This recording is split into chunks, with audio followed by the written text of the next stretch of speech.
Sei appena riuscito ad ottenere il tuo passepartout magico? Beh, sappi che con quel passepartout sei rimasto chiuso fuori con le chiavi di casa sulla toppa della porta.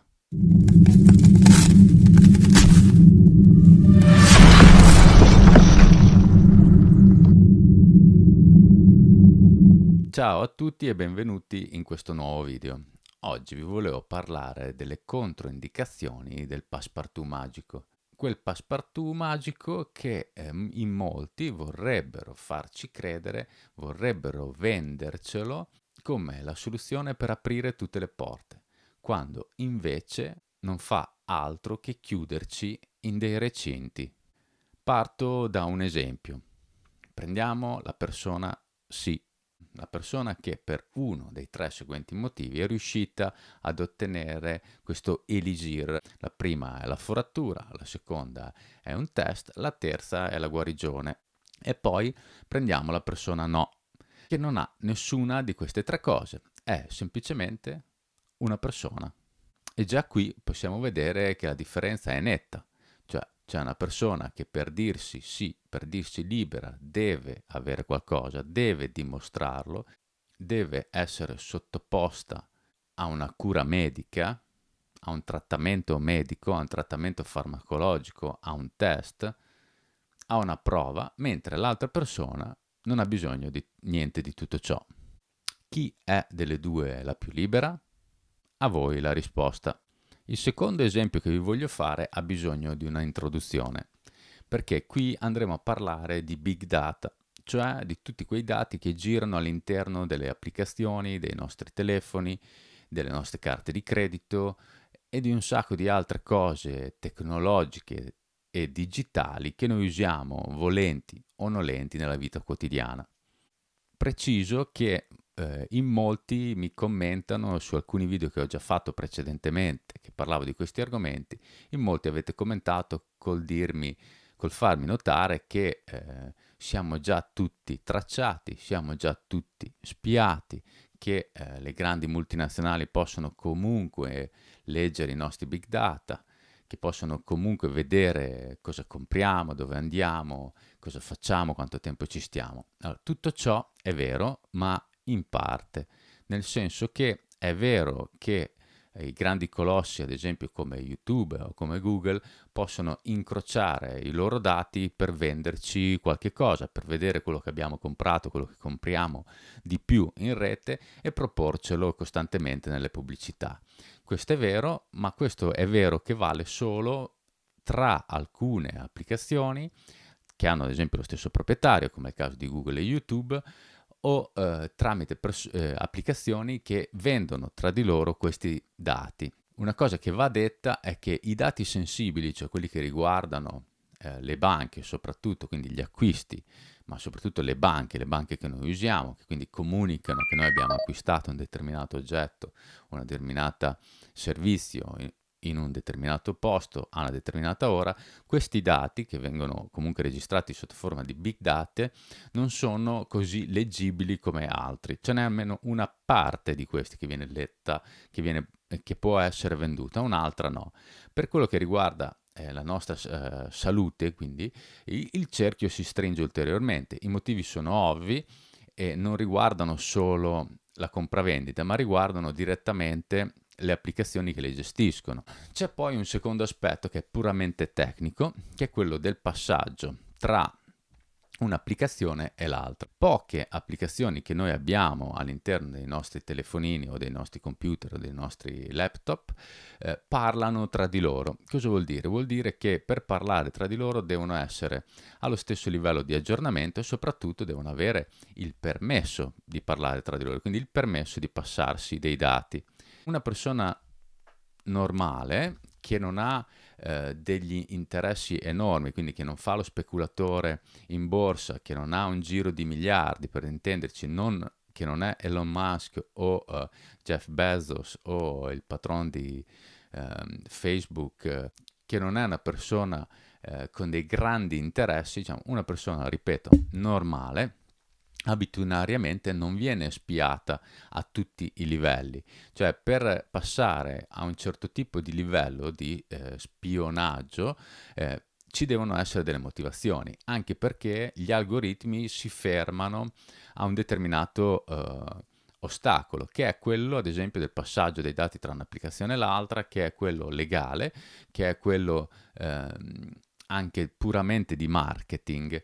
Per oltrepassare questa soglia, diciamo, c'è bisogno di un operatore e l'operatore costa, cioè mettere un operatore a testa che ci ascolta, ci spia e sa esattamente chi siamo, cosa diciamo, è molto complicato. Perché faccio questo esempio? Per farvi capire che eh, se voi non scaricate certi tipi di applicazioni non sarete soggetti in gran parte a questo tipo di spionaggio, cioè la vostra posizione, ad esempio, se voi non aprite le porte delle applicazioni che hanno il permesso di sapere dove siete, se voi non lo date a Google, ad esempio, non lo date a altre applicazioni, nessuno sa dove siete. E se voi scaricate un certo tipo di applicazioni che funziona, ad esempio, con un codice QR associato a una identità digitale, ci sono tre fattori ben distinti che danno libero accesso al passaggio di questi dati, cioè chi siete, quindi la vostra identità digitale, il codice QR che è il vostro stato di salute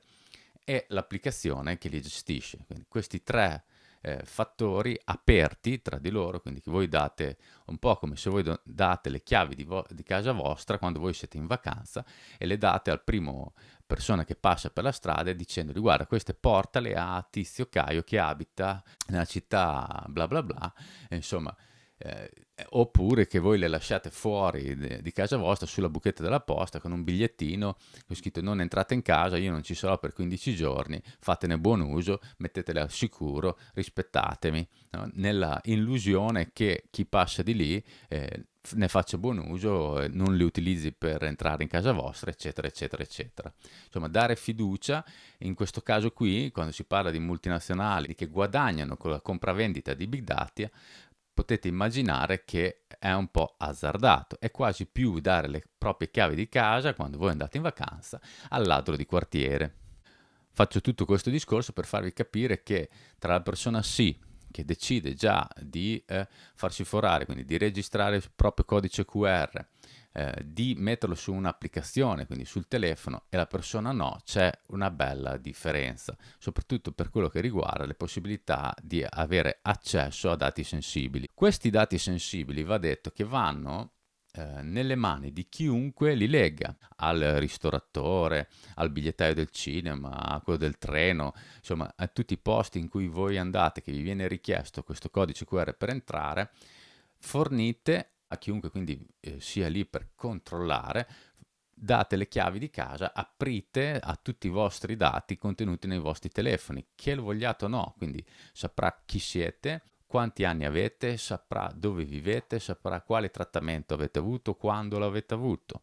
Il tutto accostato a il luogo in cui vi trovate, quanto tempo rimanete all'interno di quel luogo e con chi, perché tutti quelli che entreranno in questo luogo passeranno da uno scanner, quindi saranno scannerizzati, saranno registrati. Nel caso che la persona sì e la persona no si trovino, ad esempio, all'esterno, in un posto dove non c'è obbligo di presentare questo codice QR, capite bene che già tra le due persone c'è una distinzione, cioè la persona no, che non ha niente di tutto ciò, non verrà registrata né la sua posizione GPS né con chi ha, non si avrà libero accesso al Bluetooth, quindi se vi avvicinate a un'altra persona che ha diciamo le stesse applicazioni scaricate non c'è nessuno scambio perché la persona no non ha niente di tutto ciò.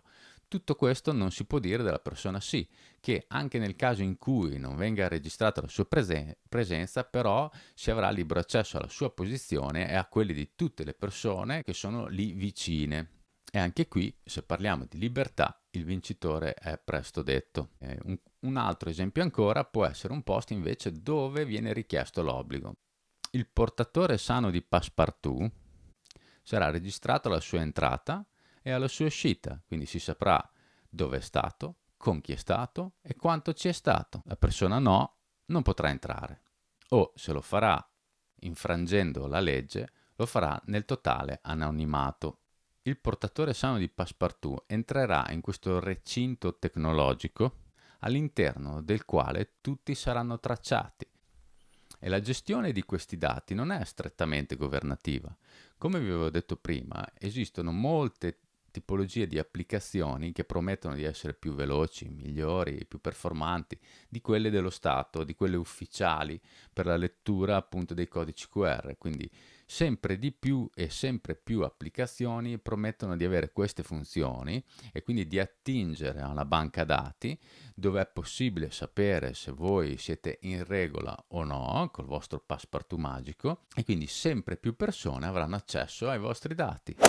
Ora, ultimo esempio, volevo proporvi uno scenario totalmente inventato, uno scenario totalmente speculativo, uno scenario che non ha probabilmente nulla di reale, ma che io personalmente vedo possibile nei prossimi mesi.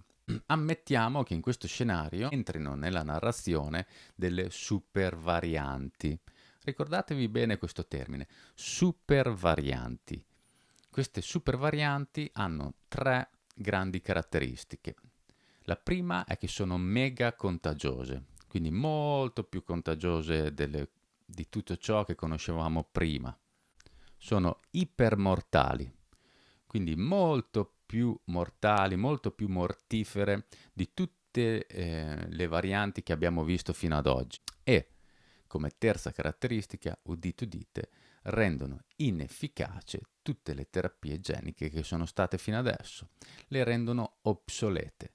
Infatti questa super variante, totalmente inaspettata, imprevedibile, inattesa, annulla l'effetto foratura di massa, cosa che la scienza stessa non riesce a spiegarsi. Infatti fino ad oggi ci ha spiegato tutte le motivazioni, tutto e il suo contrario, ma questa cosa proprio non se la spiega. Scherzi del destino. Molti complottisti dell'epoca vorrebbero farci credere che le forature sono arrivate sul mercato già obsolete, ma appunto questo è puro complottismo. Ma ritorniamo alle super varianti che entrano nel mercato e nello scenario rendendolo distopico, anomalo. Le persone sì e le persone no, così si trovano a correre praticamente gli stessi rischi. Anzi, per uno scherzo del destino, sembra che le persone sì si ammalino addirittura di più delle persone no. Succederà quindi che i portatori sani di Passepartout verranno contagiati e verranno contagiati in questi luoghi dove non vi sono più obblighi, non vi sono più restrizioni, in questi luoghi recintati e protetti, in questi Gan Eden che si sono creati a loro misura, a cui avevano accesso solo quelli che avevano il Passepartout magico e che ora vengono contagiati proprio all'interno di questi luoghi, creando così un effetto domino dove decine, centinaia, forse migliaia di persone vengono rintracciate, tracciate nelle loro percorrenze quotidiane e sottoposte a test, quarantene e isolamenti. Infatti, quando una di queste super varianti crea un caso, un nuovo caso super pericoloso, mega contagioso, ipermortale, tutte le persone che si trovavano nello stesso bar per l'aperitivo, nello stesso ristorante per la cena, nello stesso cinema per il dopo cena e sullo stesso luogo di lavoro il giorno dopo, nella stessa palestra, nella stessa piscina, nello stesso avvenimento sportivo, verranno tutte molto facilmente rintracciate, testate e isolate. Quindi dov'è la vostra libertà? Va detto che in tutto questo scenario le persone no si troveranno a una debita distanza, anzi a una distanza sociale, che permetterà loro di guardare tutto dall'esterno, di non prendere parte a tutto ciò, essendo delle persone no. Un consiglio finale. Se non sapete di cosa si tratta, se non sapete minimamente cosa state facendo, statene alla larga. Per usare una citazione di un comico che una volta faceva ridere e adesso fa piangere, state attenti.